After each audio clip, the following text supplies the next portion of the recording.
আজকে তোমাদের সাথে শেয়ার করব আমার শ্বশুরবাড়িতে গৃহপ্রবেশের কিছু মুহূর্ত।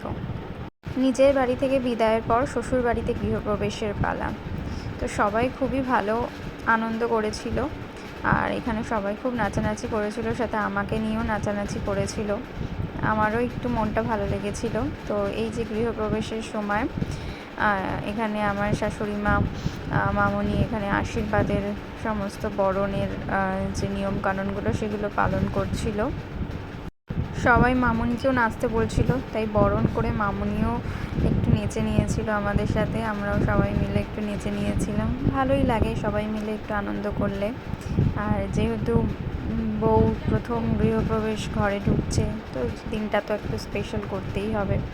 তারপর তো ঘরে ঢোকার আগে কিছু রিচুয়ালস থাকে, সবাই জানো, এরকম কলসি ধরা, মাছ ধরা। তো এই যে দুধে আলতায় পা রেখে গৃহপ্রবেশ হলো। আর এখানে আমার যে ছোট্ট দেওর ছিল তাকে একটু করে নিয়ে ফটো তুলেছিলাম। এরপর সবাই আশীর্বাদের পর্ব, সবাই আশীর্বাদ করছিল সবাই মিলে, আর গিফট পাচ্ছিলাম। গিফট পেতে কারি না ভালো লাগে। আশীর্বাদের পর দুজনের কিছু খেলার নিয়ম থাকে, তো সেগুলো পালন করলাম। তো ভিডিওটা কেমন লাগলো অবশ্যই জানিও।